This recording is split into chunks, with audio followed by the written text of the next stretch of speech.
الرحمن الرحيم الحمد لله رب العالمين الصلاة والسلام على شرف الأنبياء والمرسلين وعلى آله وصحبه أجمعين اللهم صل على سيدنا محمد النبي الأمي وعلى آله وسلم تسليما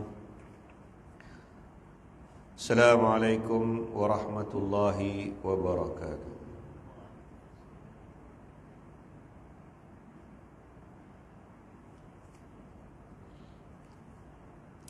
Jadi alhamdulillah tuan-tuan yang dirahmati oleh Allah Subhanahu wa taala. Kita sambung semula pembacaan kitab ini.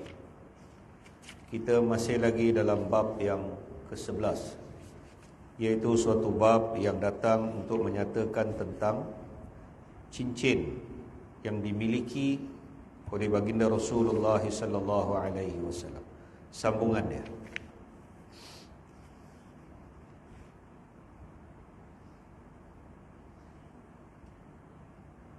Di dalam menerangkan tentang kisah yang berlaku di antara Hercules ataupun Raja Romawi, Kaisar, dengan Abu Sufyan sebelum Abu Sufyan memeluk Islam. Jadi sambungan kisah dia. Abu Sufyan yang belum Islam pada waktu itu berkata, sekali aku telah pergi ke Syam, yakni ke Syria pada waktu perdamaian itu, iaitu pada waktu di Madinah berlaku perjanjian Hudaybiyah.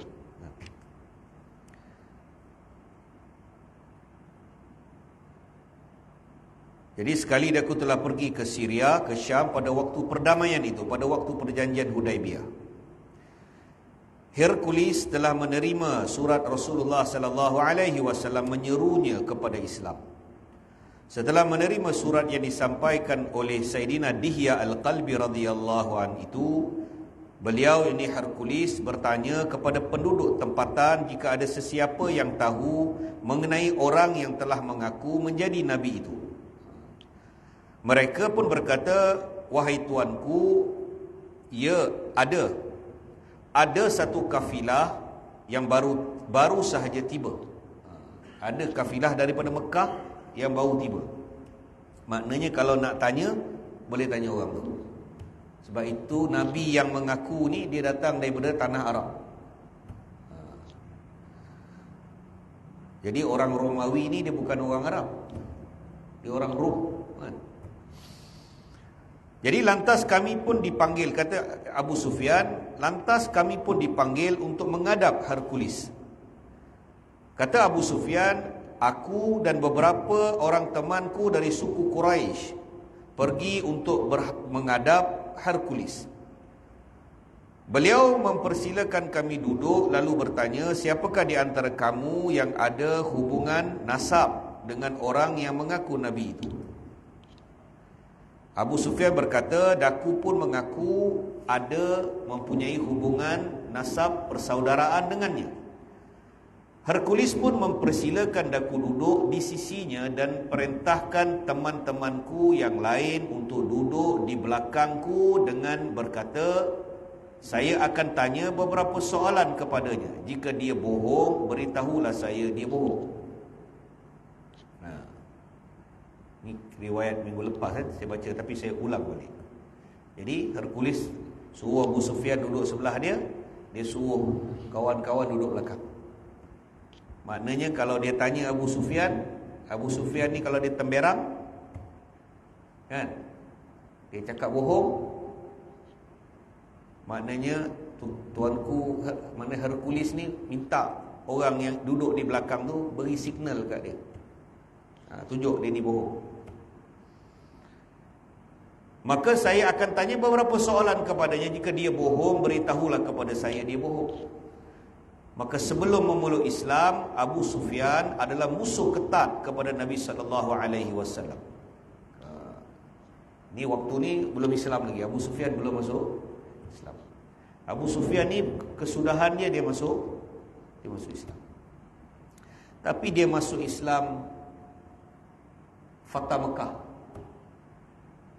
ketika berlaku pembukaan kota Mekah. Waktu Islam dah nak menang lah. Waktu Islam dah nak menang.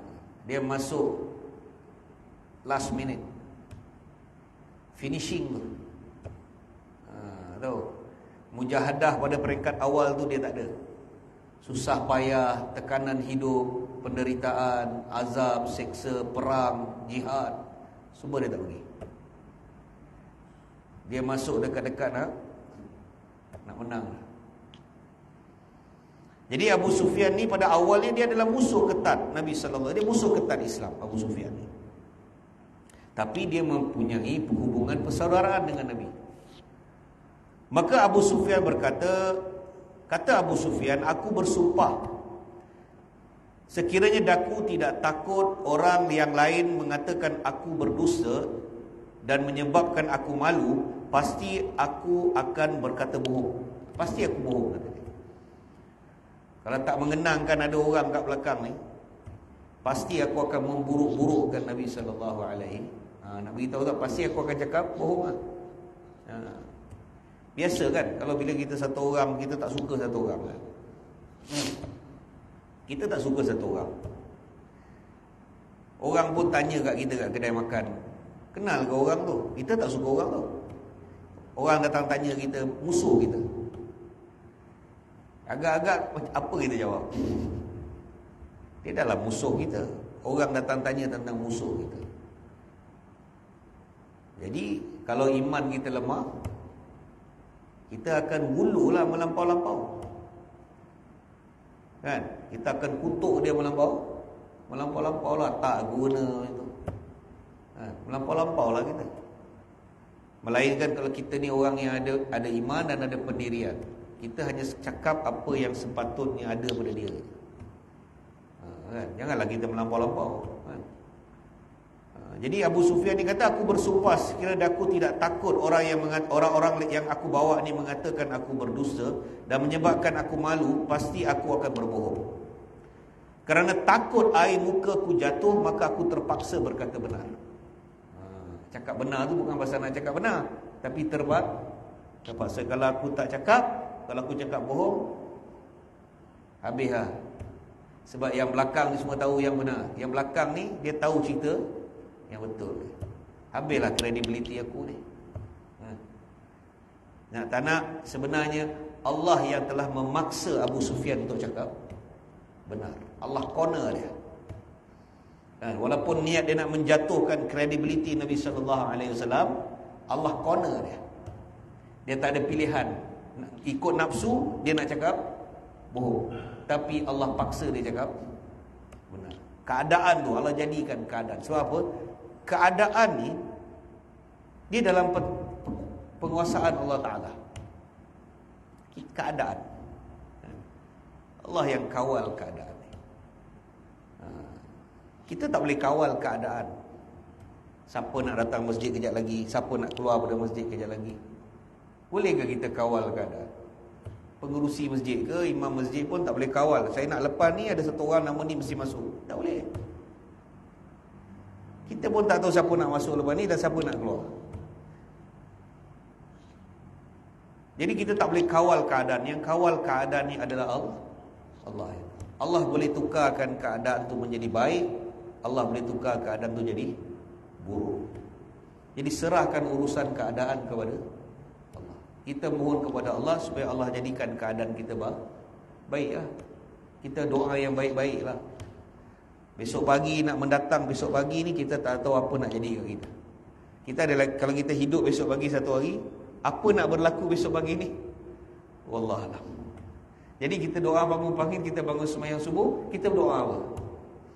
Kalau kita sembahyang subuh jemaah, imam akan baca doa kunut. Kalau kita mazhab Syafi'i, baca doa kunut. Allahumma hdina fiman hadait. Ya Allah, berilah aku petunjuk seperti mana orang yang telah Kau beri petunjuk. Wa afina fiman afait. Ya Allah, berilah aku kesihatan seperti mana orang yang telah Kau beri kesihatan, afiat. Pagi-pagi dah minta dah. Sebab kita tak tahu satu hari nak lalu ni apa nak jadi. Wallah alam. Jadi keadaan ni Allah yang kita minta supaya Allah baikkan keadaan. Jadi disebabkan Allah menguasai keadaan tu, Allah telah menyebabkan Abu Sufyan terpaksa bercakap benar. Maka beliau berbicara, kata Abu Sufyan, Hercules mula berbicara kepada aku melalui mutarjim, melalui penterjemah. Dia panggil satu penterjemah yang boleh cakap Arab, fasih Arab dan fasih Rom. Interpreter. Mahkamah pun mesti ada apa? Interpreter. Kadang-kadang datang interpreter, penjenayah tak faham apa hakim yang hukum. Dia melalui penterjemah kan, mengambil keterangan. Mesti ada penterjemah. Di court ni ada macam-macam penterjemah ada. Bahasa Bengali pun ada. Kenapa penjenayah dia kalau Bangladesh? Betul. Kalau penjenayah dia Nepal, penjenayah Tamil Nadu daripada India, cakap macam mana kita nak cakap? Jadi dia kena dibuatkan. Ada kes dua orang yang terlibat pembunuhan, dua-dua warga negara Tamil Nadu, India. Macam mana nak jatuhkan hukum atasnya? Nak bacakan pertuduhan. Dia mesti faham, dia mesti anggur faham tak? Jadi dia akan pakai penterjemah. Jadi Hercules pun panggil, balik kata Abu Sufyan, Hercules berbicara kepada aku melalui seorang penterjemah. Maka melalui penterjemah ini Kaisar bertanya kepada aku, Hercules bertanya kepada aku, soalan yang pertama, bagaimanakah nasabnya keturunannya di kalangan kamu? Mula-mula Hercules tanya tentang nasab keturunan. Itu sebab tuan-tuan, nasab keturunan ni penting. Itu pasal Islam melarang zina. Sebab zina merosakkan nasab keturunan. Kenapa zina ni haram? Satu benda yang keji.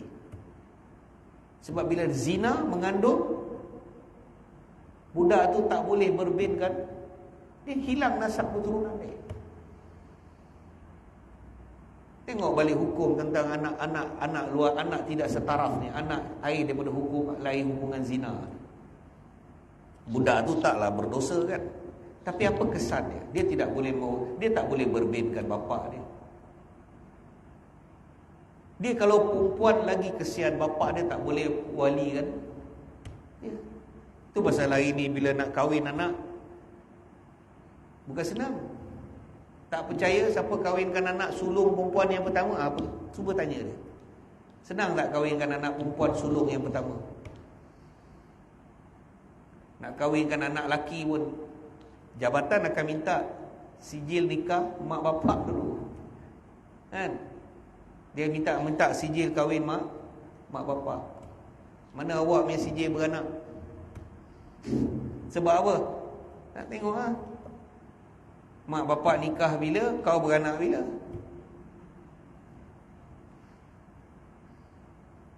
Kalau mak bapak kahwin 25 bulan Mei tahun 2000, kau beranak Oktober.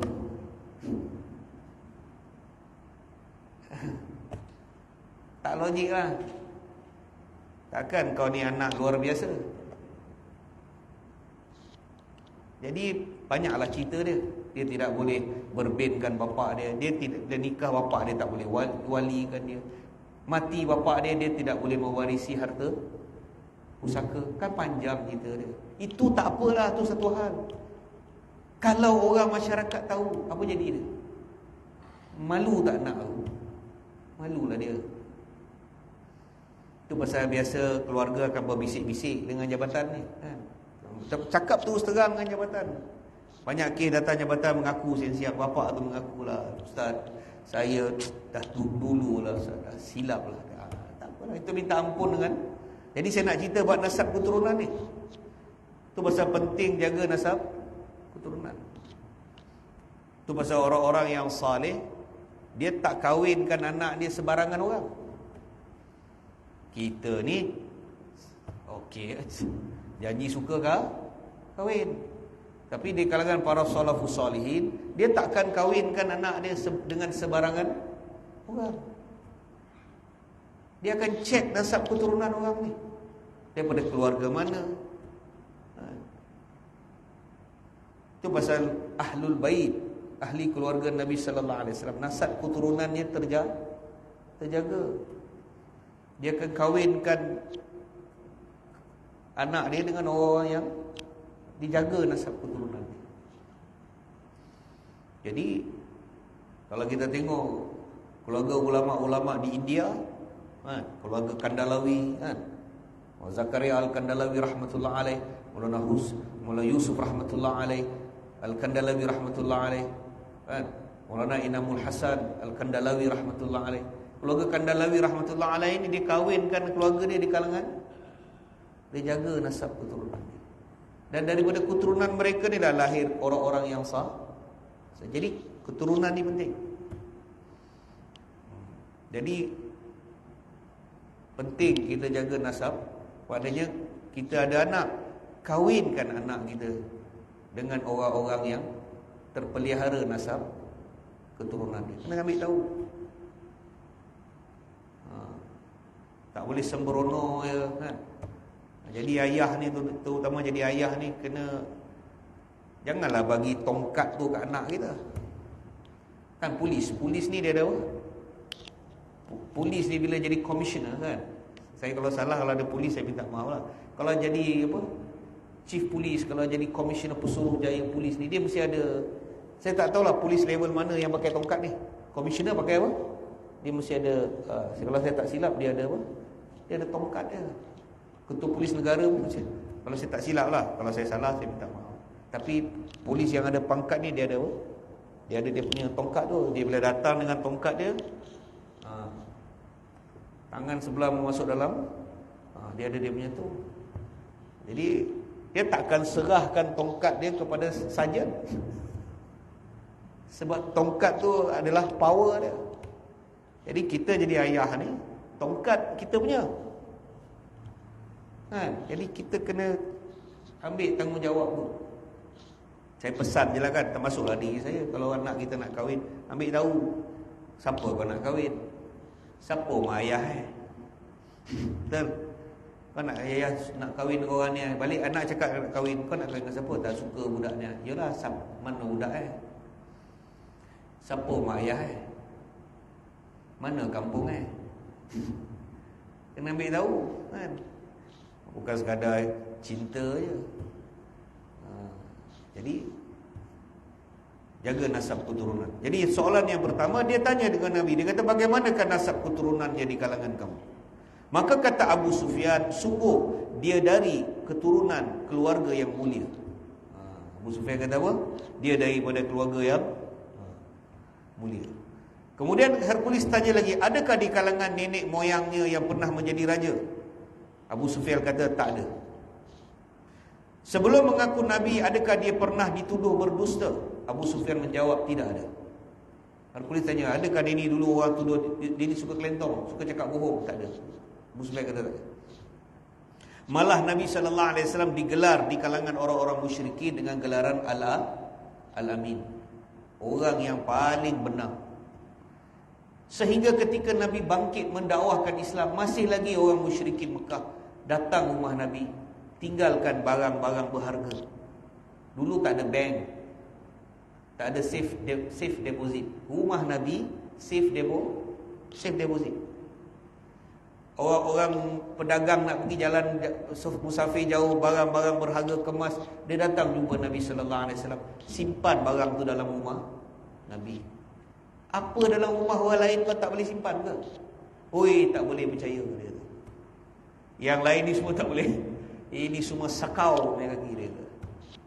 Ni semua kaki sakau dia.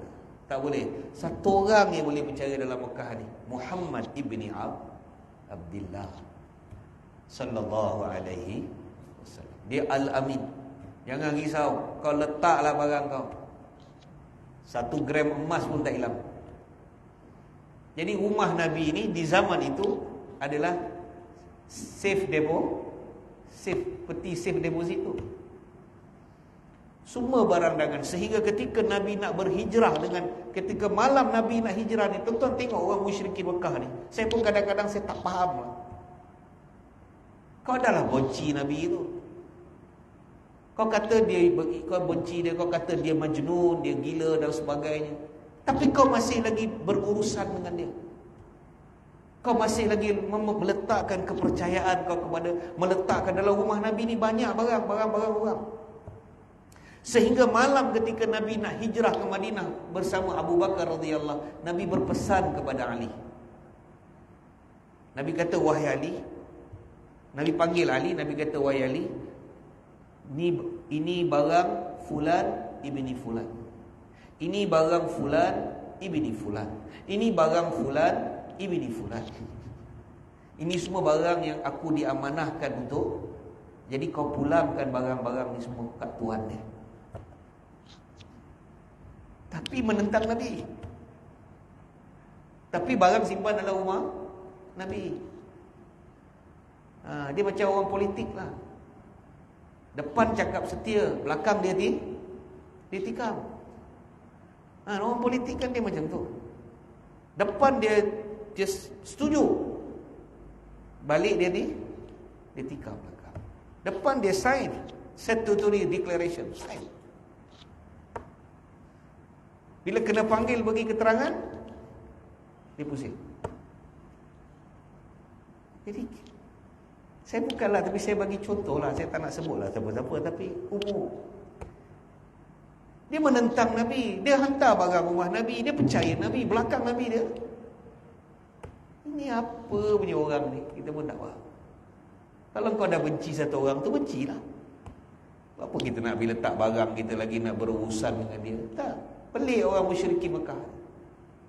Maknanya apa? Maknanya walaupun dia menentang Nabi itu jauh dari sudut hati dia. Dia tahu apa? Dia tahu Nabi ni orang yang benar. Tapi dia menentang Nabi itu pasal apa? Pasal environment tu. Suasana keliling tu. Kepala-kepala Quraisy, penguasa-penguasa Quraisy ni semua menentang Nabi. Nak tak nak kita kena follow the flow. Kita kena follow the flow. Kalau kita tak follow the flow ni, kita susah. Jadi time dia menjerit menentang Nabi ni, kita jerit jugalah. Tapi waktu yang sama barang kita tumpang lah.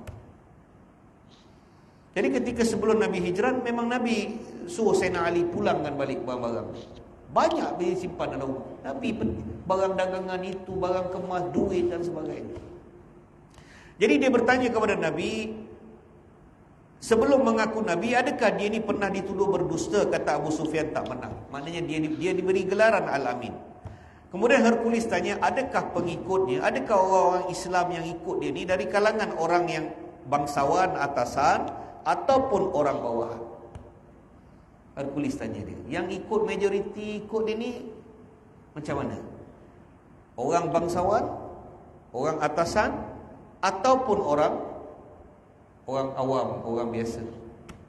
Maka kata Abu Sufyan, majoriti kesemuanya, paling ramai majoriti dari kalangan orang bawah.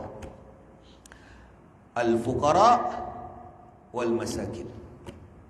Yang banyak ikut dia orang fakir dan miskin je lah yang ikut dia. Kan? Yang memang yang tak ada fulus ni, yang susah. Maka Abu Sufyan kemudian Hercules bertanya, adakah pengikut dia ni yang susah ni, yang miskin ni, pengikut dia yang ramai ni, adakah dia bertambah ramai atau bertambah kurang? Maka kata Abu Sufyan, pengikutnya dari hari ke hari bertambah ramai. Oh, makin ramai. Kemudian Hercules tanya, adakah di antara pengikutnya yang kecewa lalu murtad? Abu Sufyan tanya, ada tak yang berpaling tanah, kecewa, murtad? Abu Sufyan kata, pada waktu itu, Abu Sufyan kata, tak ada. Waktu tu tak ada. Sekarang sebab apa? Waktu tu Orang Islam, dia kata, dalam Urdu dia kata pakar. Tahu? Pakar iman. Ya, pakar iman. Maknanya iman apa? Iman yang tulen dan jitu. Ini bukan kamzur iman. Ini bukan iman yang lemah, lembek. Waktu tu pakar. Tak perlu ramai. Waktu tu tak ramai. Badar 313 orang. Termasuk Nabi sallallahu alaihi wasallam tu 313. Bukan ramai. Maknanya umat Islam waktu tu 300 lebih je lah. Itu je lah. Sekarang bilion. Penduduk dunia ni ada 7 bilion. 7 bilion. 5 bilion kafir. 5 bilion bukan Islam. Itu anggarannya 7 bilion. Kalau saya tak silap dia beritahu anggaran penduduk dunia 7 bilion. Lebih kurang Islam 2 bilion. 5 bilion anggaran bukan Islam.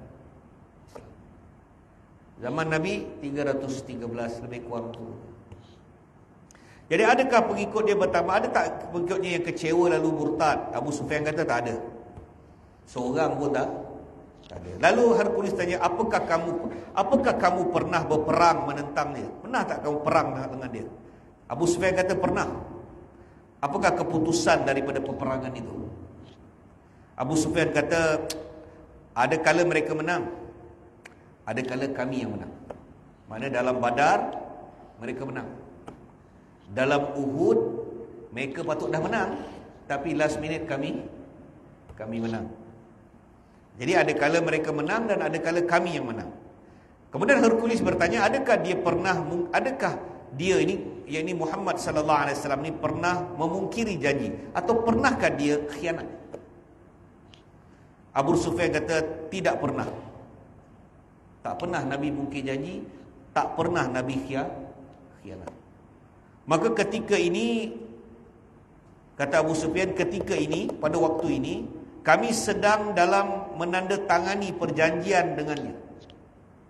Abu Sufyan kata sekarang ni kat sana tengah nego, tengah nak buat perjanjian Hudaibiyah. Dalam perjanjian dengannya, kami tak tahu sama ada beliau akan patuhi perjanjian itu atau tidak. Abu Sufyan jawab macam tu. Tapi sepanjang kami kenal dia setia. Dia tak pernah mungkir janji. Sekarang dia nak menandatangani perjanjian yang besar, perjanjian Hudaibiyah. Kami tak tahu sama ada beliau akan patuhinya atau tidak. Kemudian Abu Sufyan berkata, aku tidak dapat bercakap selain daripada ini untuk diriku. Aku tak cakap, tak lebih lagi dah. Aku berhenti kat situ. Kemudian Hercules tanya lagi, adakah sesiapa yang mengaku Nabi sebelumnya? Ada tak siapa-siapa yang sebelum dia datang mengaku jadi Nabi? Abu Sufyan kata, tidak ada. Maka dalam setengah riwayat disebut bahawa Hercules bertanya Abu Sufyan, mengapa kamu takut dia menyalahi perjanjian? Jawab Abu Sufyan, kaumku telah membantu sekutu kami melawan sekutunya. Kata Hercules, kamu yang telah berlaku khianat. Hercules kata sebenarnya yang khianat tu kau. Kamu yang telah berlaku khianat. Kemudian Hercules meneruskan cakapnya, saya tanya berkenaan nasabnya, kamu kata dia dari keturunan mulia. Tahukah engkau nabi-nabi adalah dari kalangan keluarga yang mulia? Kemudian saya tanya jika ada keturunannya yang pernah menjadi raja, kamu kata tidak ada. Saya menduga dia mahu tuntut kembali tahta itu. Jadi Hercules tanya, adakah dia ni pernah jadi raja? Kau jawab tak? Kau jawab tak ada. Sebab kalau kau kata dia pernah menjadi keturunan, dia pernah menjadi raja, bolehlah kita tuduh dia berjuang untuk mendapat balik kuasa. Kan? Orang yang pernah keturunan dia, keluarga Datuk Nyang, dia pernah jadi raja, tiba-tiba kekerajaannya itu dirampas. Silap sampai satu masa dia, cucu cicit dia akan datang minta balik. Itu sekarang yang jadi sekarang ni. Kes Sulu. Itu pandai kerajaan lah. Saya tak nak ulas apa-apa lah. Saya tak pandai buat tu. Tapi kerajaan lebih tahulah urusan Sabah Borneo ni, kerajaan Sultan Sulu ni. Dulu kes yang Lahad Datu pun hal ni lah ni. Ingat dah selesai rupanya tak selesai lagi kan. Itu kita serahkan atas kebijaksanaan Peguam negara lah, kerajaan Malaysia, selesaikanlah. Tapi dia berpandangan yang itu hak dia, Kesultanan Sulu. Jadi Hercules tanya, aku tanya kepada kamu ni, ada tak daripada keturunannya yang jadi raja? Kamu kata tak ada. Sebab apa? Kata Hercules, kalau ada, bermakna aku boleh menuduhnya, aku boleh berkata bahawa dia berjuang untuk mendapatkan kuasa. Tapi maknanya tak, bukanlah. Dia bukan berjuang nak jadi raja.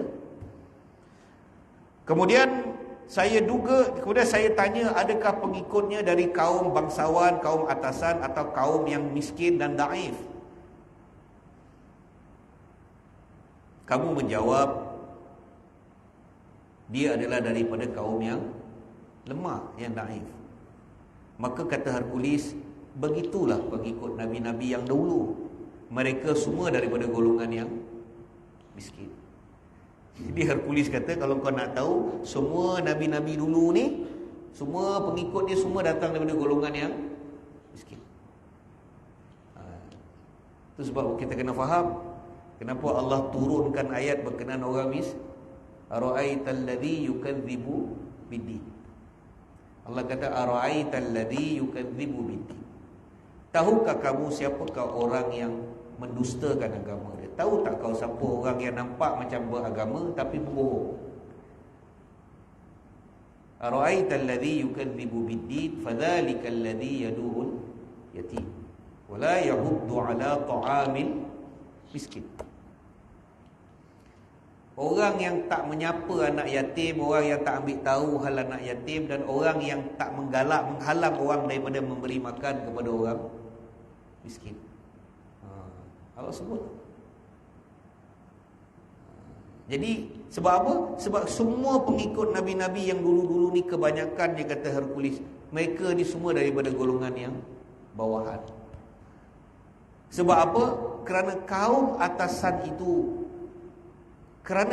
atasan itu malu hendak mengikut orang lain, katanya.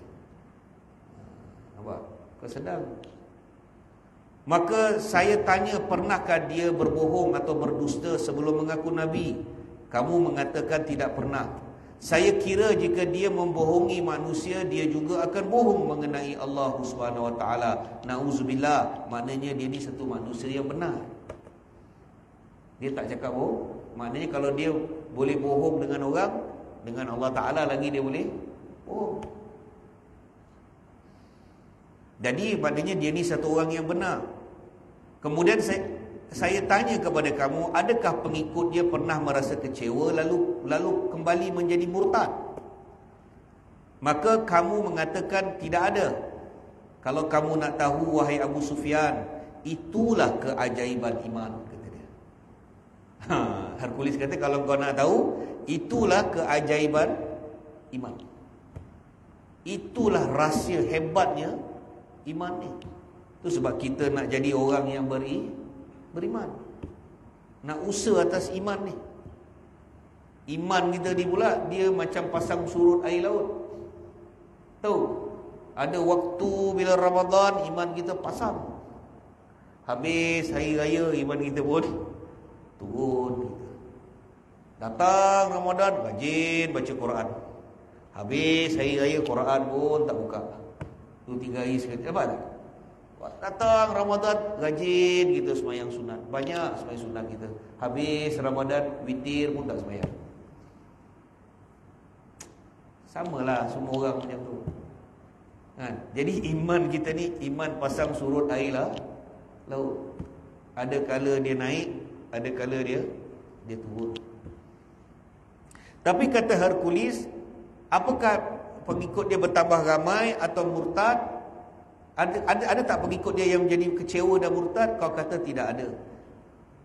Maka ketahuilah wahai Abu Sufyan, itulah keajaiban iman. Maknanya Nabi usaha atas iman yang tak ramai ni, dan mereka ni memiliki iman yang begitu kukuh. Kemudian aku bertanya kepada kamu, apakah bilangan mereka bertambah atau berkurangan? Kamu katakan kepadaku, mereka bertambah. Itulah keistimewaan iman apabila ia teguh. Kata apa? Itulah keistimewaan iman apabila ia teguh. Aku bertanya kepada kamu tentang peperangan dengannya. Kamu kata ada kala dia menang, ada kala kamu menang. Demikian jugalah pada sekalian nabi-nabi. Tetapi kemenangan akan kerap memihak kepada mereka. Hercules dah bagi tahu lah. Itu memang standard lah. Sekejap kau menang, sekejap dia menang. Tapi dalam banyak-banyak menang, dia paling banyak kali menang. Itu tanda dia. Jadi Hercules tanya lagi. Kemudian saya habiskan ya tuan-tuan, saya habiskan sikit lagi. Kemudian saya bertanya kepada engkau, apakah dia pernah mungkir janji? Kamu katakan kepadaku, dia tidak pernah memungkiri janji. Ketahuilah wahai Abu Sufyan, inilah sifat seorang Nabi. Seorang Nabi tidak pernah khianat. Kalau kau nak tahu Abu Sufyan, itulah sifat satu orang Nabi. Nabi, dia tak pernah khianat. Kita banyak kali khianat. Kita manusia ni, kita akan berlaku pembohongan, bohong, khianat, kita banyak berlaku sekarang pengkhianatan. Bila Allah uji dengan macam-macam ujian, bila tengok duit terlalu banyak depan mata, kita pun gelap mata. Bila orang suruh kita jaga 500,000, kita boleh jujur lagi. Orang bagi 10,000, kita boleh jaga lagi. Orang bagi 100,000, kita boleh jaga lagi. Bila orang dah bagi 1 juta, kita pun dah 10 juta, 100 juta, masuk 159 juta, kita pun dah, kalau tak kuat iman kita, duit tu pun bukan senang. Orang nak merasuah kan. Kadang-kadang orang rasuah kita kan. Ji, bolehlah Ji, tolonglah sikit Ji. Tak boleh Ji, tak boleh. Tak apalah Ji, saya bagi dalam RM30. Tak boleh. Tolonglah Ji. Saya cakap tak boleh. Dia ulur 100. Tak boleh. Saya tak boleh, saya pengurusi masjid. Saya pengurusi masjid. Tolonglah Ji, sikit lah ni. Dia ulur lagi 500. Astaghfirullahalazim. Tak boleh. Sekali dia ulur 5,000, dah diam, jangan cakap dengan orang. 20, RM30, 100 boleh. Sekali 10, RM30,000, RM40,000, RM100,000. Tak apa lagi RM250,000 lah, boleh beli rumah cash. Jadi manusia ni, jangan uji dia dengan sikit, uji dia dengan banyak. Selalunya yang tergelincir ni bila ujian dia banyak. Yang banyak masuk dalam penjara khianat ni, pecah amanah pun sikit ke banyak? Banyak. Dia main juta. Tahu juta? Haji pun masuk dalam. Walaupun dah pergi haji 3-4 kali, oi tak boleh. Pasal apa kau buat kerja ni Ji? Goram dengan welfare. Bukanlah welfare tu salah, kan? Apa Ji kau buat macam ni? Saya bukan apa, saya goram dengan welfare tu, yang dia punya frame tu. Kan, tak tahu, dia kata saya dia geram frame tu. Frame apa saya tak tahu. Frame apa? Dia punya grill ke apa, tak tahu. Saya goram dengan welfare ni. Memang daripada dulu saya goram. Nampak tu? Teringin. Akhirnya ujian tu dia gagal. Bukan salah pakai welfare, kan janganlah tak pakai welfare. Siapa yang mampu pakai apa? Pakailah, tapi belilah welfare dengan cara yang benar. Kalau kita mampu, belilah. Tapi duit yang halal. Tapi kalau kita tak mampu, tak pakai welfare pun tak apa. Biar kita hidup sederhana, tapi kita hidup tak menipu.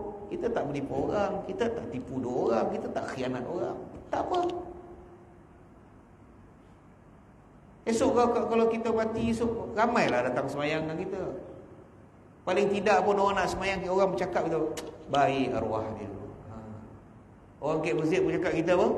Arwah dia dulu baik orang dia. Kalau 40 orang cakap kita baik, alhamdulillah. Ini kita kelentong orang tu, kelentong orang ni satu rahang Kampung Abuk pun kita kelentong, Semarak kita kelentong, Mutiara kita kelentong, Bukit Gala kita kelentong, pergi rantau orang kenal kita. Itu penipu tu dia. Awak dah mati dah? Eloklah mati, patut mati awal lagi dia tu. Apa? Kata? Dah meninggal, mati dah? Eloklah tu. Patut 10 tahun dulu dah mati. Lambek pula mati. Betul tak tuan-tuan saya cakap? Orang pun benci kita. Sebab apa? Menipu yang kau jual. Orang ni tipu, ambil duit orang ni, ambil duit orang tu, ambil duit orang ni. Orang benci kita. Jadi berhati-hati tuan-tuan. Jadi saya cerita pasal welfare tu, pada siapa pakai tu jangan terasuklah kan. Maksud beli dengan duit yang, kalau kita mampu, belilah. Kita mampu beli rumah 1 juta, belilah, duit halal. Tapi jangan kita kerana benda tu kita gelap Sebab kata orang Melayu, kita hidup ni tuan-tuan, saya pesan kat diri saya lah. Kita hidup ni sekadar apa yang kita ada lah. Ada baik cara, ada lah. Tak ada baik cara, tak ada. Kan? Kata Negeri Sembilan, ada baik cara, ada. Tak ada baik cara, tak ada lah. Saya selalu cakap benda yang sama ni tuan-tuan. Adalah wari saya, anak dia balik kampung, anak perempuan dia balik kampung, balik rumah mak. Mak dia dah tua. Jadi kat dapur tu, kat Pulau Bilah lah ni, kat dapur dia tu, tetamu datang sembang kat atas tu. Mak dia kata, buatlah apa-apa, pergilah tengok apa ada. Anak perempuan dia turun tengok, adalah nasi sikit, tapi bawang kecil tak ada, itu tak ada. Nak masak, nak buat nasi goreng tu, rencah dia tak cukup. Maknanya susah lah waktu tu. Jadi anak dia pun panggil mak, mak dia apa? Cak,